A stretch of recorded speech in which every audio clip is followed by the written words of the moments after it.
Going to the polls in Greece in an election seen as a referendum on austerity. But will it be Judgment Day on the way Europe has managed its financial crisis? And what are the wider implications for the global economy? This is Inside Story.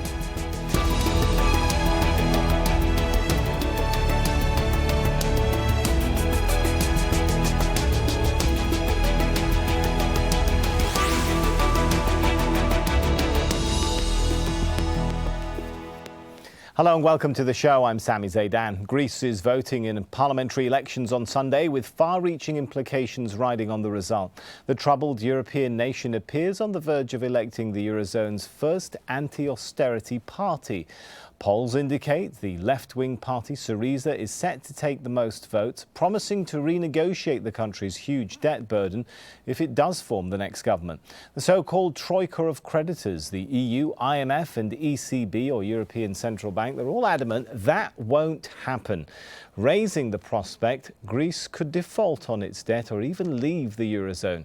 Supporters of both main parties rallied ahead of Sunday's vote. Syriza leader Alexis Tsipras has been appealing to Greeks struggling with unemployment running at more than 25% and wage and pension cuts. He's urging them to give him an outright victory and turn their backs on 4 years of austerity. No one, my friends, can frighten or blackmail a people that has been wounded, that has been betrayed, that has been humiliated, and that's why it is determined to take matters into its own hands. On Sunday, it won't be the lenders and their representatives in Greece talking.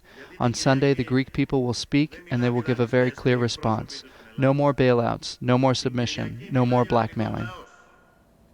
Greece's Prime Minister Antonis Samaras reminded supporters of his Conservative New Democracy Party of the progress he said had been made, pulling the country out of recession and bringing the economy back to growth.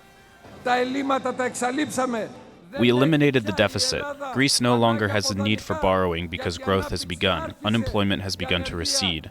Of course, there is still a long road ahead of us, but month by month the numbers are steadily dropping. Well, Jazeera's Sue Turton is in Athens and she helped set up our discussion. The Greek people are heading to the ballot boxes to decide who will take control of this building, the Greek Parliament. And the firm frontrunner at the moment is the Syriza party, a group of left-wing radicals who have been campaigning against the austerity measures brought in by the last government in exchange for that huge European bailout fund. But Syriza are not the only party in Europe to be campaigning on that kind of platform.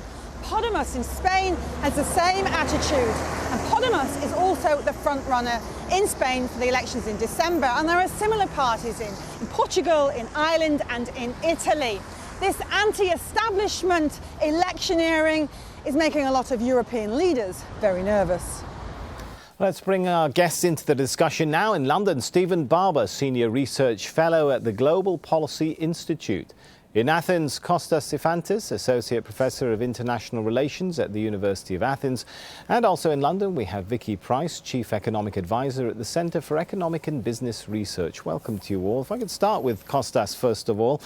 Even if Syriza ends up having to form a coalition government, no matter which parties end up in a coalition, is it safe to say the next Greek leader is going to try and renegotiate the terms of the bailout? That looks almost inevitable at this point. Well, yes, I totally agree. I think if Syriza wins, then Alexis Tsipras has pledged, has made a very, very strong commitment to the people of Greece that he will renegotiate from zero the whole situation in Greece. He has made this political renegotiation a banner of his electoral campaign, and actually it has been the platform in which Syriza has gained popularity and has emerged as a dominant political force for the last 2.5 years. Now, Stephen, it's been said that both Greece and its European partners, they both have more interest in finding a new deal, a new accommodation, rather than reaching a default. Do you think that given that it's probably more likely that countries like Germany are going to relent in the end, and they're going to come up with a new sort of formula that eases the austerity measures? Yes, I think broadly so. I mean, we're in the heat of battle at the moment. We're in an election campaign. I suspect the rhetoric will change a little bit once the dust has settled from both sides, from both the whatever the governing parties are in Greece and also in Germany. I mean, from a political scientist standpoint, this might be a case study of what happens when one of these insurgent parties actually gains office and isn't just heckling from the sidelines anymore, but has to govern. You know, talk is easy, governing is much harder. So does that mean you think a default is unlikely? I think that, as has just been said, any form of coalition that takes place is kind of duty bound to try and renegotiate. But the idea that this inevitably means that Greece leaves the euro, I think is further fetched. I think that's much less likely. A country leaving the single currency is very easily said. I mean, if you think of the practicalities of what you might have to do in order to unwind that position, it's a very, very difficult circumstance. But this is for politicians to now sort out. I wonder if once you see these sorts of radical parties getting into government, whether they will in the end disappoint many of the people who voted for them. All right, Vicky, you've written about the so-called Grexit. I think we can call it that, the Greek exit. What about an accidental, if our panel here is pretty much ruling out any sort of default and departure of Greece from the Eurozone, what about the so-called prospects of an accidental departure? Well, there could be if there isn't any real prospect of any renegotiation. But I think the Europeans want to keep Greece in. And of course, the Greeks do believe that the Europeans will not risk it. And their negotiating tactic is going to be, we're holding all the cards, you want us in, but we want it all under our terms. And they also know that if Greece were to leave, accidentally or deliberately, then there would be contagion across Europe. Despite huge quantitative easing, which is going to start happening from March onwards, we still have a problem that very many countries have debt to GDP ratios which are not that dissimilar to where Greece is right now. And they will want to see restructuring and renegotiation of their debt too. And if the markets feel that they might be next, in terms of having difficulty in keeping with any promises, but also that perhaps the beginning of the Euro project ending, if you like, is going to be any Greek exit, then I think there's going to be huge turbulence in the markets. And therefore, the Greeks very logically think that it's not going to happen. That's an interesting point. So I want to go to, Stephen, I can see you want to get in on that. And I actually wanted to go back to you on that and say, what would the impact be of any softening, even if it's overblown to talk about a Greek exit, any softening of austerity measures? How is that going to impact the Eurozone as a whole? I mean, I think Vicky's right there. I mean, if you look at the change in context between now and at the nadir of the economic crisis, I mean, the great fear then was that if you allowed any of the countries that were weakest within the Eurozone to leave the Eurozone, then you'd have a domino effect of one after the other leaving the Eurozone, and that single currency would collapse. I mean, we're in a very different position now, that the risks of this single currency falling apart are minimal compared to where they were just a few years ago. And Vicky's quite right. The domino effect that could now happen were Greece allowed to seriously renegotiate its deal would be, well, what about Ireland? What about Portugal? These countries that have accepted the deal that has been put in place. And I think that's, again, an incredibly difficult thing to start to unravel. It is a difficult thing. Perhaps let's take a step back. Let's go back to Kostas. And let's ask the question, Kostas, why are some people in Greece turning towards a party which has been labelled as radical, was seen at some points in its history as, too much of a fringe, and now we're talking about it possibly coming to power? Is this essentially just a vote against austerity measures, or is there more to it than that? Well, I think we'll need a whole show to delve on the essentials of the Greek political culture. Well, without a whole show, how about a couple of minutes? Yeah. I know. Well, first of all, you have to always remember that the deep-rooted statism that has dominated Greek politics and the Greek political economy for the last 40 years is very, very hard to get rid of. So structural reforms, the way they were implemented and to the degree they were implemented in the last 2 to 4 years, they have left a deep scar in the Greek body politic, which means that many people lost their convenience, many people lost their privileges, many people felt betrayed by the old political personnel, by the old political guard. Also there is the persistent underdog culture that exists in Greek politics, which says that it's not our fault, or it's mostly not our fault, but it's somebody else. And in that case, the scapegoat has been the European Union and Germany, which dominates Europe. So that's why I think we are very much in uncharted waters as far as the next day is concerned. We are talking about renegotiation and we are talking about finding a compromise. But remember that Syriza has been campaigning very strongly on debt relief. And for anyone who can read the political balance of power in Europe, this seems very, very unlikely. There is an agreement back in November 2012 which says that if Greece succeeds in meeting certain criteria, like a balanced budget, like no deficit, then that would be a basis to discuss easing the burden of the debt on the Greek economy. It will be extremely interesting. It will be extremely risky to predict what is going to happen. For example, but this is my assessment. I cannot see Germany retreating to a position and offering compromise to Syriza that did not offer to the previous government. I mean, okay, that's an interesting point. Let me take that point, Stephen. You specialise in European affairs. Clearly, there is some sentiment in Greece that, hey, our backs are against the wall on this one. When it comes to the Troika, are their backs against the wall? How much leeway, what conceivably could they renegotiate on or relax when it comes to austerity?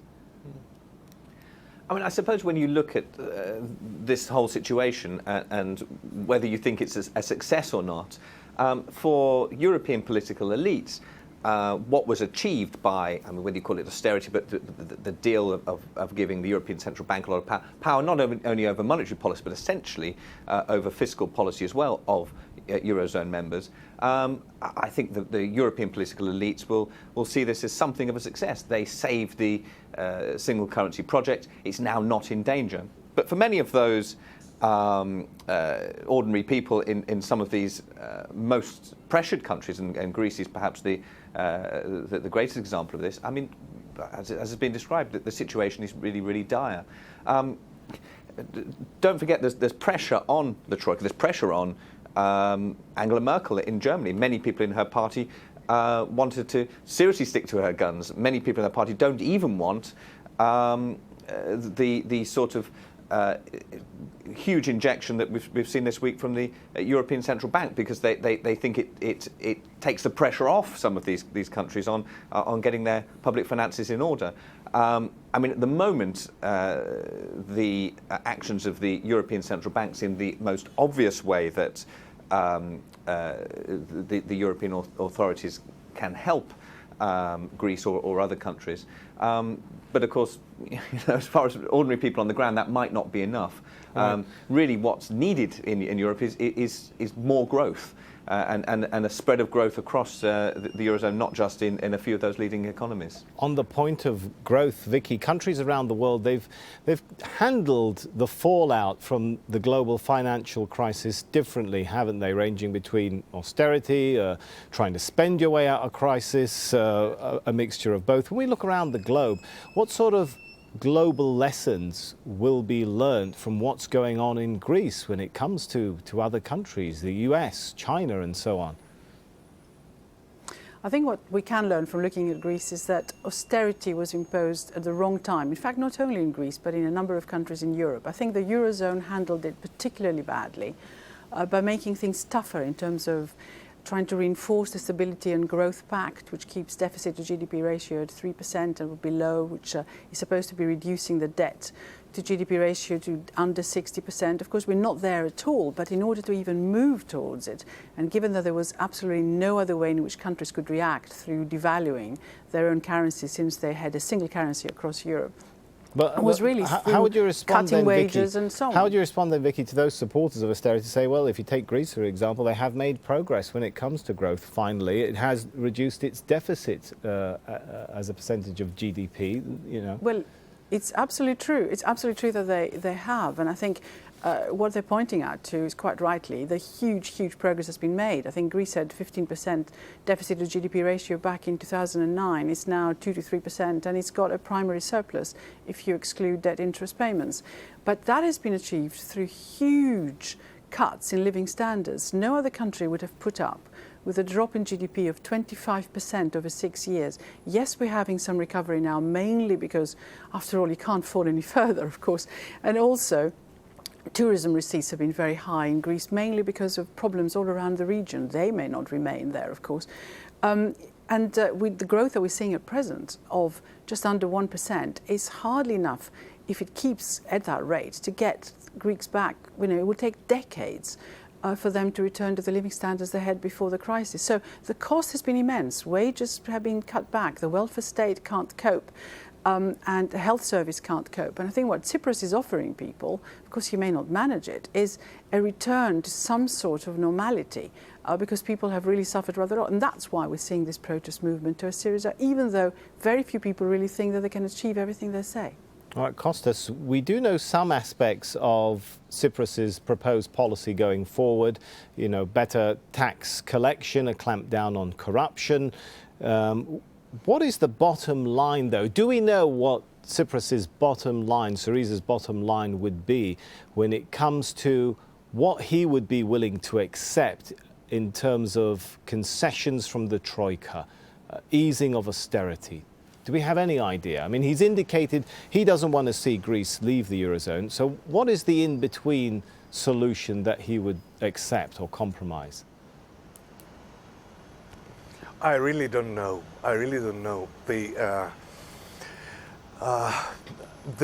discourse that has been employed for the last 2 years has been so optimistic. It has been so upbeat, if you like, that all is a matter of renegotiating. And actually a political renegotiation, not a financial or an economic negotiation. It's sort of ignoring the numbers or the truth of the numbers. So I really don't know. As I said before, at least my assessment is that in terms of Greek politics, we are in very uncharted waters. You have to bear in mind that Syriza is a collection of, I would say, heterogeneous groupings of people that came together. Most of them represent a protest against what has been happening in a recession-stricken country in the last 5 years. What has been happening in a country with unemployment rising from 8% to 27% overnight, not over a long period of time, but overnight, literally. That's a lot to deal with, isn't it? Definitely.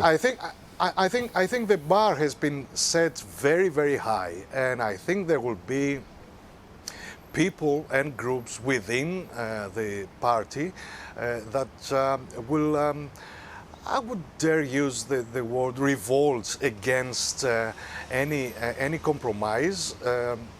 I think there will be a meaningful compromise at the end of the day, because most people know that the scenario of Greece leaving the Eurozone and ultimately the European Union would be a disastrous one. The repercussions for Greek economy and Greek society will be much worse than what we have experienced so far. You used the word revolt there. It's a useful word at this stage. Stephen, how much of a turning point is this? Not just in terms of economics, how much of a political turning point in Europe is this? If we see what is labelled as a very anti-establishment party come to power in Greece, will this encourage a sort of revolt by other parties across the European Union and across Europe on both sides of the spectrum, whether they're left-wing or right-wing? Certainly the instability that we're seeing is twofold. It's one, because of the uncertainty about the future of the deal that was put in place with the Troika. But the other side of the uncertainty is, well, you know, what does this do to other parties, and does it embolden other parties? I mean, just look at Spain, for instance, where a much bigger economy, which could cause a lot bigger problems for the European Union.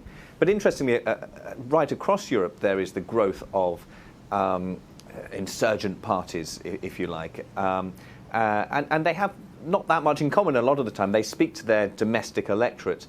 Of course, what they do have in common is that they speak a different language. They offer, or they say they offer at least, an alternative to the mainstream political elite, which has been there for some time, and that's from right to left. And interesting, I mean, you said, you know, apart from economics, of course, mainstream parties kind of accept that economics doesn't lie.